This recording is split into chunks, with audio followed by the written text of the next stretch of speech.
Bienvenue dans ce nouveau numéro de Moment MMA. Nous sommes le jeudi 5 juin 2025 et comme à chaque émission, nous allons faire le tour de l'actualité et commençons avec l'UFC 316 qui aura lieu ce week-end et plus particulièrement avec Kevin Holland, 27 victoires, 13 défaites au compteur et sur ses 8 derniers combats, 4 victoires pour 4 défaites. Ce week-end, il affrontera le Brésilien Vicente Luque. Ça va donc se passer chez les poids welter. Kevin Holland, il fait le yo-yo entre les welter, moins de 77, et les moyens, moins de 84. Il nous a appris lors de sa conférence de presse qu'il était intéressé par le Brésilien depuis très longtemps et que donc quand le nom lui a été proposé, il n'a pas hésité une seconde. Il espère que c'est le bon vieux Vicente Luque, l'ancienne version de Vicente Luque, qui se présentera dans l'octogone samedi soir, celui qui était capable de prendre des punitions, mais aussi de les rendre. Mais il a quelques doutes, parce que dernièrement, il a quand même l'impression que Vicente Luque prend beaucoup moins bien les coups qu'à une certaine époque, et même dans les interviews du Brésilien, il a l'impression qu'il a un peu moins faim, qu'il a un peu moins envie. Ça le refroidit donc un petit peu. Et puis pour se donner du crédit à lui-même, il le dit, il n'a jamais affronté Vicente Luque tout au long de sa carrière, un combattant avec une telle allonge, un combattant comme moi capable de le garder à distance. Kevin Holland, il est connu pour être un combattant très actif. Ce sera son 3e combat de l'année samedi soir. Il espère en faire ensuite encore 2 ou 3, ce qui lui ferait un total de 6 combats sur une année civile. Ce serait énorme. Par contre, il l'a dit, si c'est le cas, si je fais 6 combats cette année, alors je serai moins actif en 2026. Il a aussi confirmé quelque chose qu'on savait déjà. Il a failli affronter Carlos Prates il y a quelques semaines. Il avait accepté, mais l'UFC a préféré mettre en face du Brésilien l'Irlandais Ian Gary, qui jouit d'une plus grosse notoriété. Et on va pas se mentir, qui est aussi mieux classé. Il nous apprend aussi, Kevin Holland, qu'aujourd'hui, il n'a pas vraiment la ceinture comme objectif, mais plutôt de faire un maximum d'argent. Et puis pendant cette interview, il a aussi déclaré qu'il était assez content que Jack Della Maddalena ait battu Bilal Mohamed. Bilal Mohamed lui a tout de suite répondu sur X en disant que c'est toujours ceux qui ne seront jamais champions qui se permettent de critiquer ceux qui ont été champions. Kevin Holland lui répond: Tu es aussi bon que ton dernier combat. Donc vous avez compris, ça veut dire que tu es nul en réalité. J'aurais juste espéré que tu te serves un peu mieux des points de Canelo. Petite référence à Bilal Mohamed, qui avant d'affronter Leon Edwards avait déclaré Mes points sont aussi bons que Canelo. En gros, j'ai une super anglaise. Et Bilal Mohamed qui met fin au débat en lui disant Tu combats tous les mois et tu perds tous les mois. Tu es le fighter le plus actif ou tu es le loser le plus actif. Voilà, petit échange de politesse entre les deux. Sur cette carte, on va aussi avoir un autre combat chez les poids coqs, en plus de celui qui sera pour la ceinture, le main event, entre Mario Bautista et Patchy Mix. Je vous propose de commencer avec Mario Bautista, 15-2 en carrière, il est sur une série de 7 victoires. La dernière fois qu'on l'a vu dans l'octogone, c'était face à José Aldo, une victoire plutôt controversée. On lui reproche de ne pas avoir été assez spectaculaire. C'est vrai qu'il a passé une grosse partie du combat à coller José Aldo contre la cage. On avait José Aldo dos à la cage et lui qui le collait dans le clinch. C'est vrai que c'était pas terrible à regarder. Ça a pris beaucoup de proportions aussi parce qu'en face c'est la légende José Aldo et on n'a pas envie de le voir dans ce genre de combat. Maintenant il l'assure, Mario Bautista, je ne vais pas changer mon style pour plaire à certains fans, surtout que je suis sur une série de 7 victoires. Et ça n'a pas été que des victoires de ce style, il y a aussi eu des combats beaucoup plus spectaculaires, beaucoup plus divertissants. Petite chose qui peut nous faire sourire aussi, un journaliste lui a fait remarquer, Mario Bautista a toujours dit que ce qui l'intéressait c'était le côté sportif et beaucoup moins le côté spectacle, il n'a pas envie d'être forcément sous les projecteurs, etc. Et pourtant, son dernier combat était contre une légende, José Aldo, donc de facto, ça fait tout de suite beaucoup parler, et cette fois-ci, il est face à Patchy Mix, ancien champion du Bellator, qui débarque à l'UFC et qui parle beaucoup, qui aime se vendre, qui est un peu arrogant. Bon, lui, ce qu'il répond, c'est oui, c'est vrai, c'est un peu le destin qui parle, et Patchy Mix, il est arrogant, il parle beaucoup, mais je comprends très bien qu'il fait tout ça pour attirer les regards et vendre un peu mieux le combat.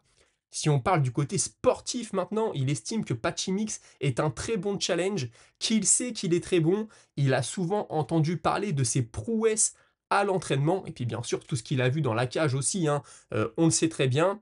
Et puis petite cerise sur le gâteau, Mario Bautista sait aussi que les hardcore fans, ceux qui suivent le MMA depuis longtemps et de très près, voulaient voir Patchy Mix à l'UFC depuis longtemps. Donc l'accueillir dans la Big League, forcément c'est un plus pour lui. À la base, notre ami Mario Bautista, il était censé affronter Marlon Chito Vera. Vera s'est blessé. Patchy Mix a pris le combat, on se rappelle, hein, à peu près à 3 semaines de short notice. Il estime qu'en effet, il a été nécessaire de changer la stratégie, mais pas les sparring partners, qu'il avait déjà tous les partenaires d'entraînement qu'il lui fallait pour préparer ce combat. Et puis en cas de victoire, il pense entrer dans le top 5. Donc faire un combat avec Marlon Vera a un peu moins d'intérêt maintenant, puisqu'en réalité, hein, d'après lui, la façon dont il voit les choses, battre Marlon Vera lui aurait aussi ouvert les tops du top 5, mais Vera n'est pas un réel adversaire du top 5. Je pense qu'il a assez raison là-dessus, hein. Si bat Pachimix, il va rentrer dans des discussions un peu plus intéressantes, et même si j'aime beaucoup Marlon Vera, il est un petit peu derrière ça maintenant, d'après moi. Son adversaire maintenant, Pachimix, ancien champion du Bellator, comme je le disais, il n'a pas combattu depuis un peu plus d'un an, il est sur un 20-1 en carrière, et lui aussi sur 7 victoires consécutives. Forcément, première question qu'on lui a posée, tu viens du Bellator qui a été racheté par le PFL comme on le sait, là tu es à l'UFC, tu es sur une grosse carte, l'UFC 316, en plus le main event est dans ta catégorie, donc les projecteurs sont braqués sur toi. Qu'est-ce que tu penses de tout ça? Est-ce que c'est différent? On le sait, hein, certains se font manger par l'événement pour leur début à l'UFC, ils sont sortis de leur zone de confort, ils n'ont plus leurs repères, c'est quelque chose qu'on a déjà vu par le passé. Lui répond qu'en effet, il y a du changement. Maintenant, sa femme, c'est Tatiana Suarez, combattante de l'UFC. Il l'a accompagnée lors de nombreux combats, notamment son dernier, pour un combat de championnat, donc il savait à quoi s'attendre. Je vous disais tout à l'heure qu'il a pris ce combat en 3 semaines de short notice. Il dit oui, c'est vrai, et j'en avais déjà parlé, hein, dans une précédente émission. Lui, il ne croit pas vraiment au training camp, au camp d'entraînement. Il s'entraîne tout le temps. Si ce n'est pas pour se préparer lui, c'est pour préparer ses partenaires d'entraînement. Et puis en plus, dans ce cas bien précis, pour ce combat-là, son poids était sous contrôle depuis un bon moment. Donc d'après lui, ça n'est pas un vrai short notice. Il débarque à l'UFC en provenance du Bellator, hein, comme d'autres avant lui. On a eu MVP, on a eu Pitbull, on a eu Chandler. Et puis on en a aussi qui viennent d'autres organisations comme Kai Asakura. Lui, il estime qu'il a un plus gros pédigré que tous les gars que je viens de vous citer, que déjà son palmarès de 21 c'est quelque chose, et qu'il a battu de très gros noms, qu'il a beaucoup de finitions, et qu'il a été dans des combats très spectaculaires. Donc d'après lui, bien sûr, son arrivée est totalement différente. Il pense aussi que peut-être en effet on aurait pu lui mettre un plus gros nom en face, un gars mieux classé que Mario Bautista, mais il n'enlève rien à l'Américain qui est tout comme lui sur 7 victoires consécutives et qui sort d'une victoire sur José Aldo, une légende, donc en réalité il y a quand même des points à marquer, et puis il ajoute je veux être champion, je veux être le meilleur, donc il faut battre tout le monde. Et puis on lui a aussi demandé, est-ce que t'as pas peur? Mario Bautista, il sort d'un combat pas terrible, qui a été beaucoup critiqué. S'il te sort la même performance, ça pourrait être gênant pour tes débuts à l'UFC, que tu gagnes ou que tu perdes. Un combat de ce type-là, c'est jamais bon pour ta pub. Sa réponse, elle est simple. José Aldo n'aime pas travailler dos à la cage et n'a pas vraiment de solution. En effet, un Aldo, il ne se fait pas amener au sol, mais il n'arrive pas vraiment à sortir des phases de clinch. Moi, c'est totalement différent. S'il me colle à la cage, je vais savoir quoi faire et vous ne verrez pas le même combat que contre José Aldo. Il sort aussi de sa plus grosse période en carrière sans combattre, un peu plus d'un an, c'était au mois de mai 2024, hein. La dernière fois qu'on l'a vu, il avait défendu sa ceinture, une victoire par split décision. C'est vrai, maintenant il était toujours à la salle comme je l'ai dit, il a eu pas mal de combats annulés, et puis ça lui a fait aussi retomber amoureux du sport comme il dit. Pendant des années je me suis entraîné parce que j'étais champion, fallait défendre la ceinture, fallait être au niveau. Là j'avais pas vraiment d'échéance, mes combats étaient annulés assez tôt, donc je m'entraînais, pour aider mes sparring partners, et puis pour reprendre du plaisir, apprendre de nouvelles choses, ne pas toujours être dans la compétition. Donc d'après lui c'est quelque chose de plutôt positif.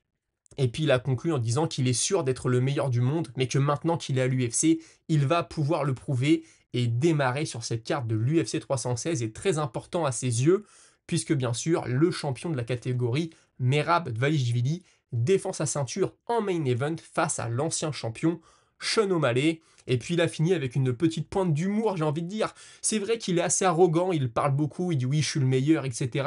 Maintenant, je pense que c'est quand même un personnage, ça a l'air d'être un bon gars. Il a aussi dit qu'il aimait beaucoup prendre des photos avec les fans, que c'est pas parce qu'il avait gagné beaucoup d'argent et des ceintures qu'il se sentait supérieur aux fans.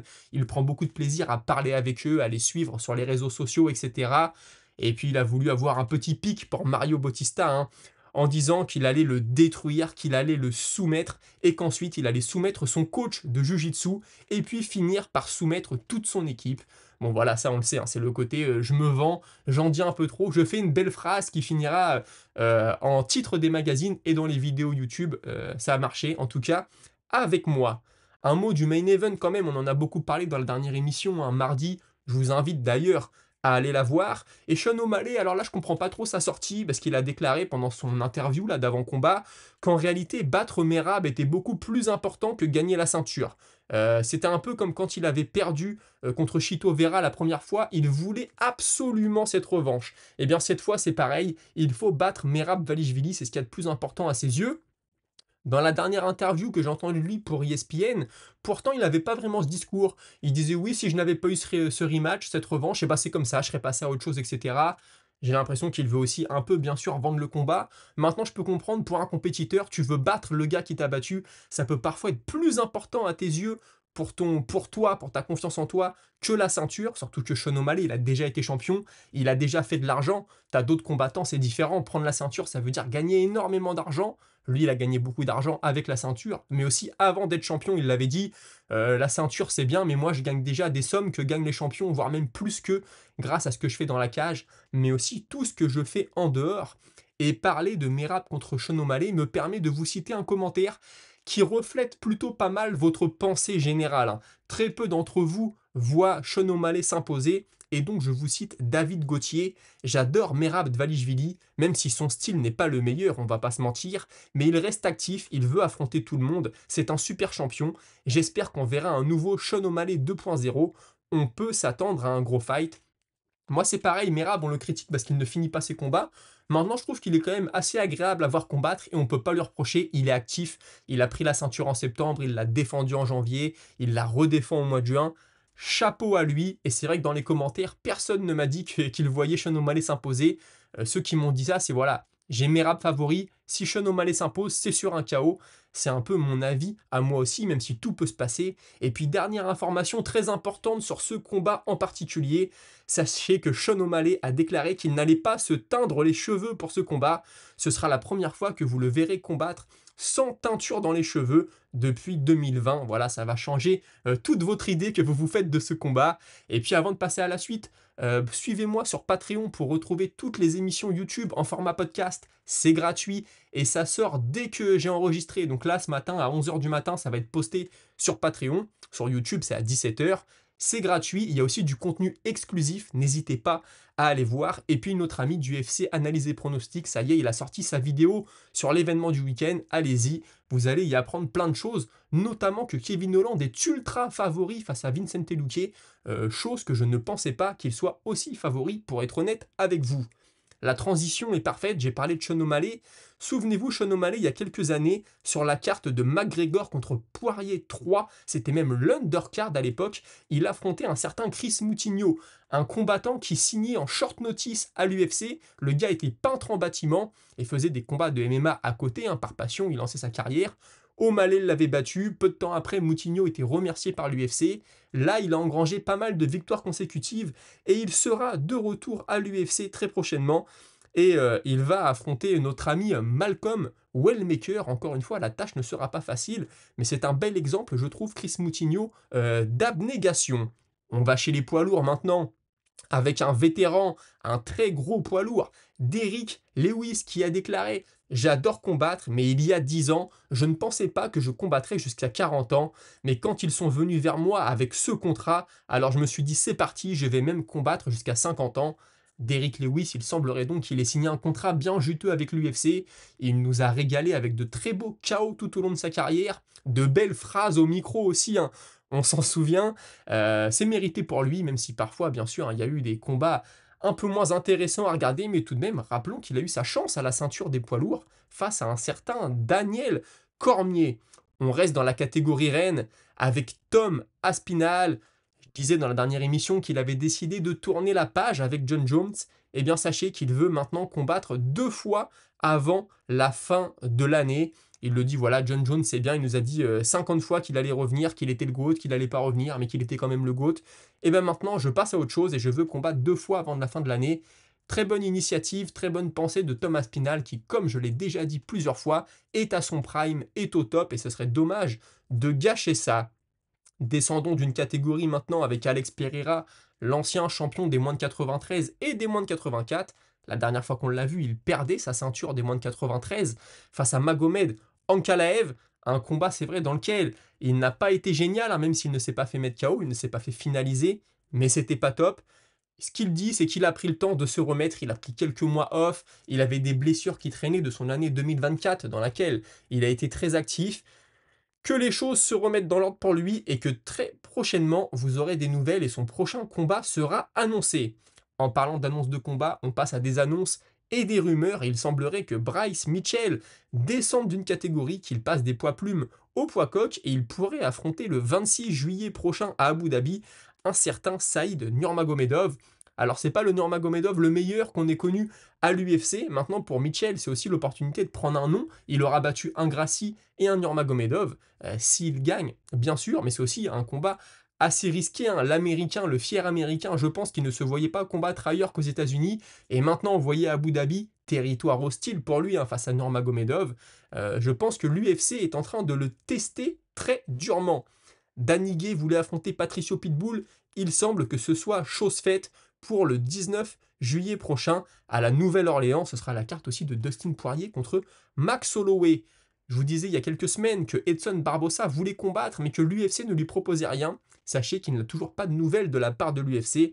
Il a posté une photo de lui et il a écrit en commentaire « J'attends pour mon prochain combat ». Barbosa, c'est dommage, un tel vétéran, une telle légende, s'il veut combattre, surtout qu'il est toujours très divertissant, s'il vous plaît, mettez-lui un adversaire en face.